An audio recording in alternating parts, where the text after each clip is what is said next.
सो अब हम थोड़ी सी कॉम्प्लिकेटेड एग्जांपल देखते हैं हफमैन कोडिंग ट्री एल्गोरिथम की। हमारे पास इनपुट स्ट्रिंग है, this is an example of a Huffman tree. So सबसे पहले हम एक टेबल बना लेते हैं और उस टेबल में हम अल्फाबेट्स को फ्रीक्वेंसी वाइज इसकी फ्रीक्वेंसी रिट्रीव कर लेते हैं स्टूडेंट्स, ठीक है। सो सबसे पहले हम एक टेबल बनाते हैं, लेट्स से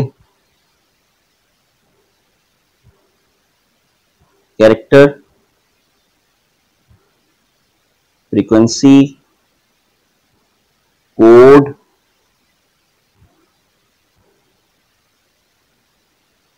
कोड लेंथ, ठीक है स्टूडेंट्स।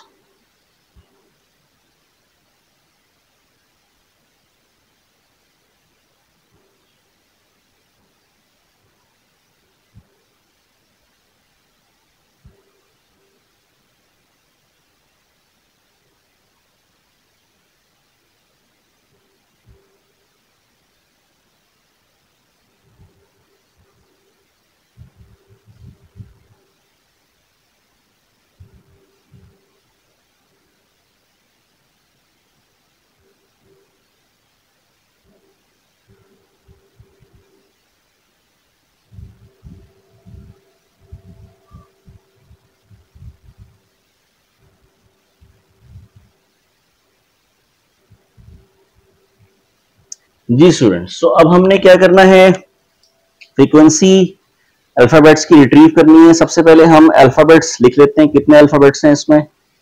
लेट्स से हमारे पास स्पेस सबसे पहले, राइट, ए है, ई है, एफ है, एच है, I, M, N, S, T, L, O, P, R, U N X. ना अब हमने क्या करना है स्टूडेंट, हमने इसकी फ्रीक्वेंसी लिखनी है कि कौन सा कैरेक्टर कितने टाइम्स रिपीट हो रहा है, राइट। नाउ स्पेस कितने टाइम्स, स्पेस की फ्रीक्वेंसी क्या है स्टूडेंट्स, स्पेस की फ्रीक्वेंसी है हमारे पास 1 2 3 4 5 6 7। सो स्पेस हमारे पास 7 टाइम्स रिपीट हो रही है, right. So space 7 times repeat हो रही है तो स्पेस की फ्रीक्वेंसी हमारे पास क्या हो जाएगी स्टूडेंट, 7। उसी तरह ए कितने टाइम्स रिपीट हो रहा है, 1 2 3 4, ठीक है स्टूडेंट्स। ई कितने टाइम्स रिपीट हो रहा है, 4 टाइम्स, राइट। एफ कितने टाइम्स रिपीट हो रहा है, 3 टाइम्स। एच कितने टाइम्स रिपीट हो रहा है, 2 टाइम्स।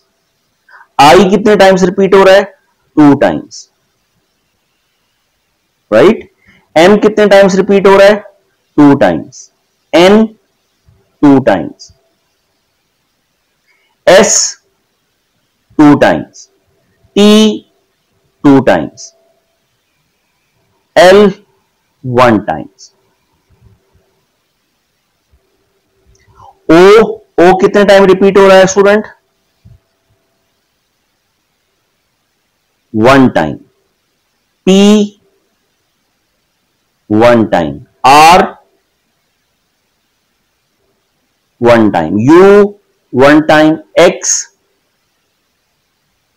1 टाइम। सो हमने स्टूडेंट्स स्ट्रिंग की मदद से इसकी फ्रीक्वेंसी हमने रिट्रीव कर ली है, राइट। अब हमने क्या करना है, हमने इसका सॉल्यूशन करना है स्टूडेंट, राइट। सो सॉल्यूशन के लिए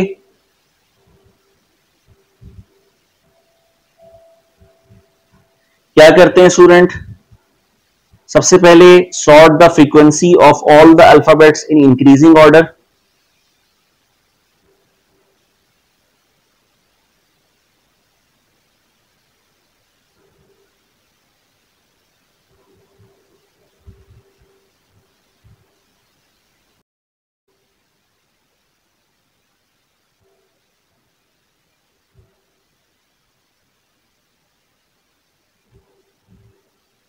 ठीक है, sort frequency of alphabets in increasing order, ताकि हमें ट्री बनाने में आसानी रहे, राइट। तो हम इसको सॉर्ट कर लेते हैं स्टूडेंट्स। लेट्स से हमारे पास L1, ठीक है, कॉमा R1, पहले ये वाले सारे लिख लेते हैं, ठीक है, R1, comma P1, comma X1,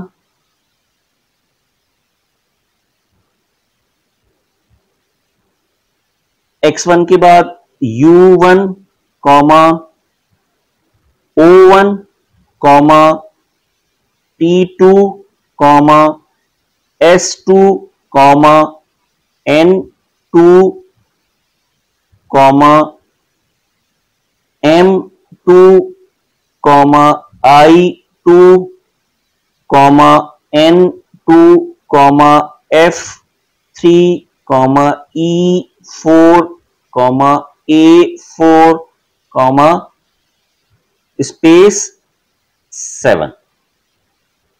ठीक है स्टूडेंट, हमने फ्रीक्वेंसी वाइज तमाम अल्फाबेट्स को फ्रीक्वेंसी वाइज लिख लिया है। अब हमने क्या करना है, हमने फ्रीक्वेंसी वाइज तमाम अल्फाबेट्स को लिख लिया है। अब हमने लोएस्ट फ्रीक्वेंसी से ट्री अपना बनाना स्टार्ट करना है, लोएस्ट फ्रीक्वेंसी से। जैसा कि हमने एग्जाम्पल नंबर 1 में देखा था, बिल्कुल सेम पैटर्न को हम फॉलो करते हुए अपना ट्री कंस्ट्रक्ट करेंगे। ठीक है जनाब, कोई सी भी प्रॉब्लम हो, कितनी ही कॉम्प्लिकेटेड प्रॉब्लम हो, आपने यही स्टेप्स फॉलो करने हैं तो आप easily you will be able to solve it. सबसे पहले हमारे पास क्या है, हमारे पास है L1 R1, ठीक है स्टूडेंट। अच्छा, उसके बाद क्या है P1 और X1। सो P1 और X1 को हम यहां लिख लेते हैं, लेट्स से P1 और X1। अच्छा, फ्रीक्वेंसी चूंकि सेम है तो हम कहीं भी लिख सकते हैं, ठीक है। अगर फ्रीक्वेंसी ज्यादा होती तो फिर कहां पे आती, अगर फॉर एग्जांपल 2 होगा तो होता तो राइट पर आता, और छोटी होती तो लेफ्ट पर आती। क्योंकि सेम है तो हम कहीं भी लिख सकते हैं, राइट। उसके बाद क्या है U1 एंड O1, राइट ना। अब हमने क्या करना है स्टूडेंट, इसको हम मर्ज करते हैं R1 और L1। जब हम इसको मर्ज करेंगे सो इट विल बिकम, ठीक है स्टूडेंट, ये हमने इसको मर्ज कर दिया, राइट। अच्छा, इसको मर्ज करते हैं,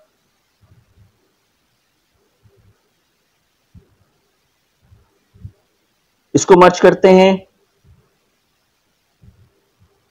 ठीक है स्टूडेंट। नाउ अब आपने देखिए नेक्स्ट फ्रीक्वेंसी क्या है, T2। अब अगेन चूंकि सेम है तो आप कहीं भी लिख सकते हो, ठीक है।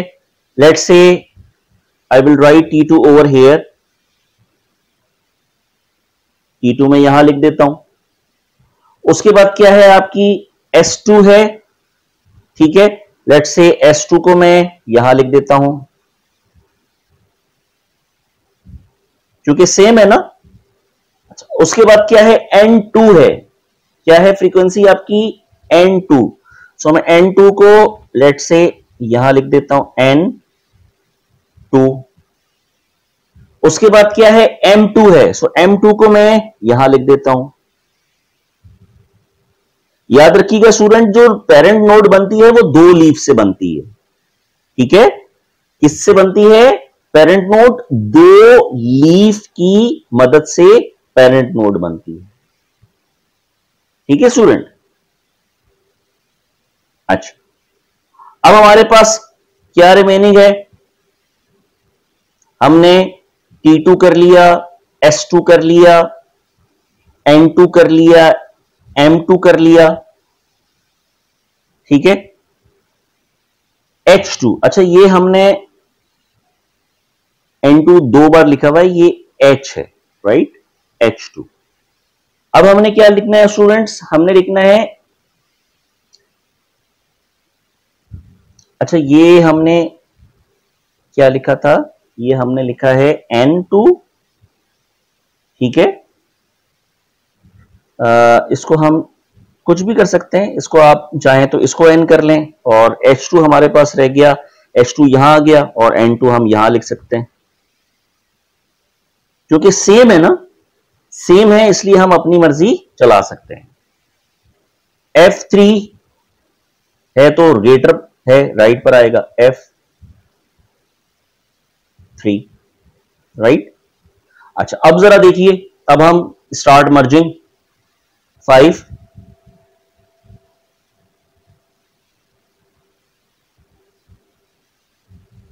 2 and 2 4,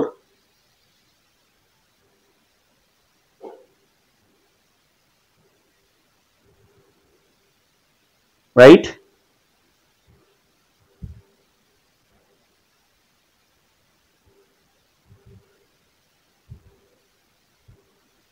I2 हमारे पास रह गया ना। अच्छा I2 को यहां लिख देते हैं, लेट्स से I2, ठीक है। अच्छा 2 and 2 4, T2 और M2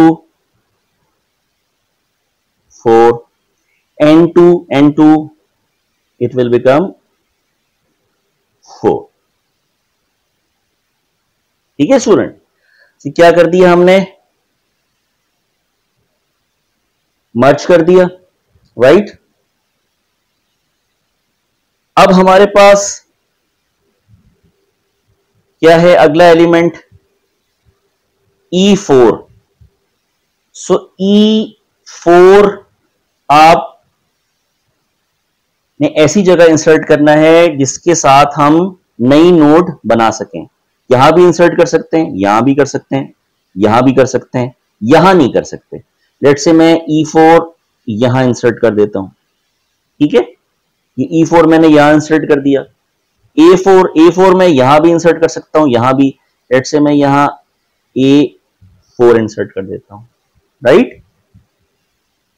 so E and E it will become 8, 4 and 4, 4 4 8, 4 4 8,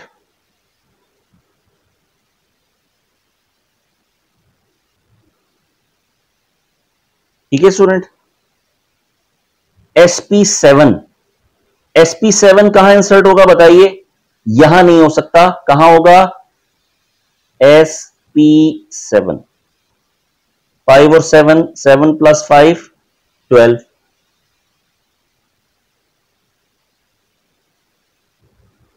ठीक है स्टूडेंट।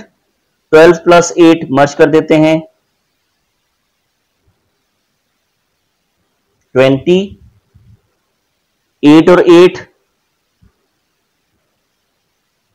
16, 20 और 16 36, राइट। चेक करने का प्रोसेस क्या है, ये तमाम फ्रीक्वेंसीज को ऐड कीजिए, इसका समीशन 36 के बराबर आना चाहिए। बिट असाइन कर दीजिए। क्या करते हैं हम, बिट असाइन कर देते हैं। लेट्स से राइट पर 1, लेफ्ट पर 0, राइट पर 1, लेफ्ट पे 0, लेफ्ट पे 0, 1 0 1 0 1 0 1 0 1 0 1 0 1 0 1 0 1 0 1 0 1 0 1 0,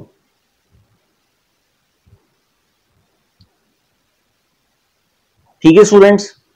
ये हमने बिट असाइन कर दिए। अब हमने क्या करना है, इन बिट्स को लिखना है इस टेबल में जो बिट्स हमने असाइन किए हैं। इसको लिखने का तरीकेकार मैंने आपको पहले भी समझाया था कि इसको लिखने का क्या तरीकेकार होगा। उसी सेम पैटर्न के जरिए आपने इन बिट्स को लिखना है, ठीक है। कैसे लिखा जाता है बताइए। स्टार्ट करते हैं, बिट असाइन कैसे बिट असाइन कर चुके हैं हम, इसको लिखते हैं। कैसे लिखना है हमने, सबसे पहले स्पेस की बात करते हैं। स्पेस, ये देखिए 1 1 1, सो स्पेस की बिट्स क्या हो गए, ये है ना स्पेस, यहां से 1 1 1 1 1 1। कोड लेंथ कितनी हो गई इसकी, 3, राइट। अच्छा, अब उसके बाद क्या है, ए है। ए कहां पर लिखा हुआ है स्टूडेंट, यहां लिखा हुआ है। तो कैसे इसको हम लिखेंगे, 0 1 0। कैसे लिखेंगे, 0 1 0। Code length 3। चलिए अब आप लोग खुद से मुझे करके बताइए, ई के बिट्स आप दिल में मुझे कैलकुलेट करके बताइए कितने बनेंगे। 0 0 0, यही बनेंगे। कहां पर है ई, देखिए यहां पर है 0 0 0 0 0 0, 3 बिट्स बनेंगे। ठीक है स्टूडेंट, क्लियर है यहां तक। अच्छा, एफ के बिट्स बताइए, 1101। एफ कहां पर है स्टूडेंट, एफ कहां पर है, तलाश कीजिए। एफ के बिट्स बताइए, ये रहा एफ, 1 1 0, यूं देखिए 1 1 0 1। ठीक है स्टूडेंट्स, 1 1 0 1। कितने बिट्स बने इसके, 4 बिट्स बने। ठीक है जी।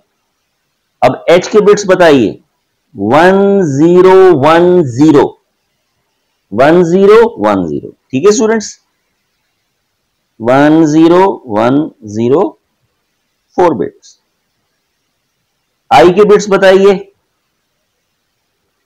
आई के बिट्स बताइए, कहां पर है आई, ये रहा आई। ठीक है जी, ये रहा आई, 1 0 0 0। ठीक है,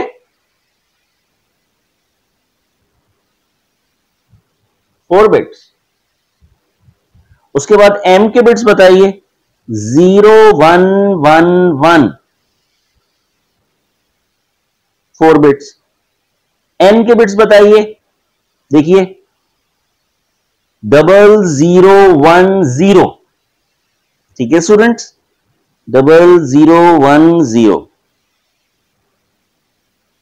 ठीक है, चेक करना चाहें चेक कर लें, 0010 एन। ठीक है स्टूडेंट्स, 4 बिट्स आ गए। एस के बिट्स बताइए, 1011 1011, 4 बिट्स। ठीक है स्टूडेंट, टी के बिट्स बताइए, 0110।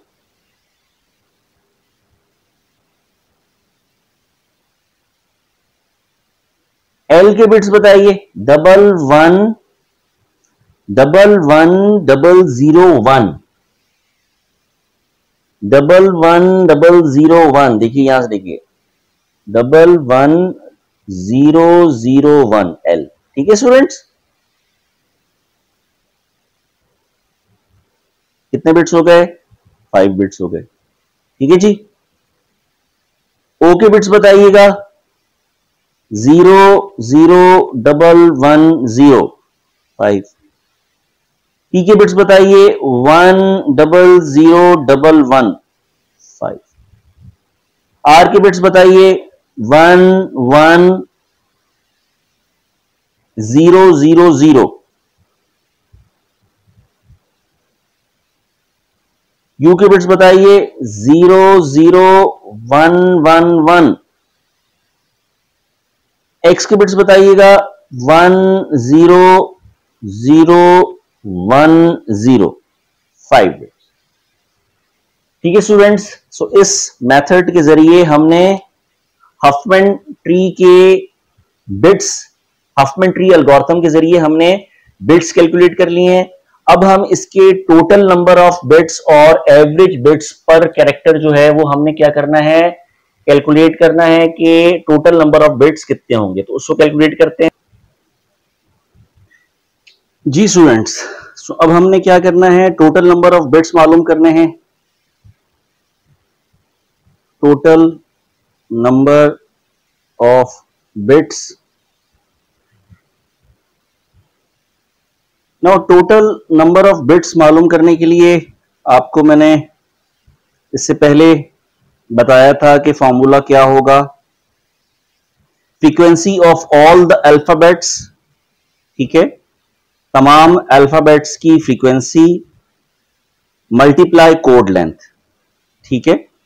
सो frequency of all the alphabets multiply code length. Multiply code length का क्या मतलब है स्टूडेंट्स? कोड लेंथ को मल्टीप्लाई करने का मतलब यह है कि आपके पास जो हमने कोड लेंथ निकाली स्पेस की वो कितनी है? कोड लेंथ स्पेस की है आपके पास 7। सो अगर मैं इसको यूं मल्टीप्लाई करूं तो कैसे बनेगा? 7 मल्टीप्लाई बाय 3, राइट, प्लस उसके बाद क्या है? 4 multiply by 3 plus 4 multiply by 3 plus 3 multiply by 4 plus 2 multiply by 4 plus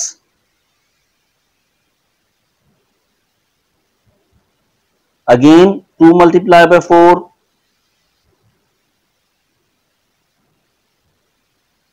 plus 2 multiplied by 4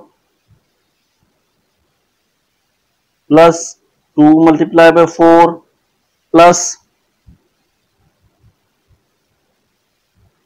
2 multiplied by 4 plus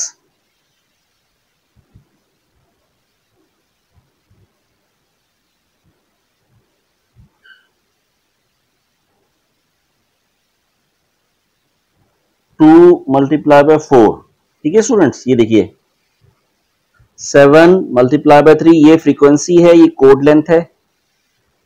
4 multiply by 3, 4 multiply by 3, 3 multiply by 4 plus 2 multiply by 4 plus 2 multiply by 4 plus 2 multiply by 4 plus 2 multiply by 4 plus 2 multiply by 4 plus 2 multiply by 4, ठीक है student. उसके बाद plus 1 multiply by 5 plus 1 multiply by 5 plus 1 multiply by 5 plus 1 multiply by 5 plus 1 multiply by 5,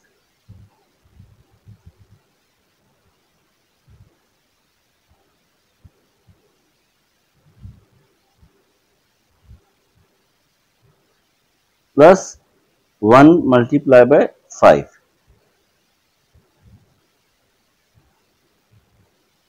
ठीक है students. सो जब हम इसको solve करेंगे so it will get, we will get total bits is equal to 135, ठीक है। अब आप चाहें तो इसके एवरेज बिट्स भी कैलकुलेट कर सकते हैं, जैसे मैंने प्रीवियस एग्जांपल में बताया था, एवरेज बिट्स पर कैरेक्टर। कैसे कैलकुलेट करेंगे आप? Total bits required, bits required divide by total character. So इससे आपकी क्या आ जाएंगे? एवरेज बिट्स आ जाएंगे कि पर कैरेक्टर एवरेज बिट्स कितना ले रहा है।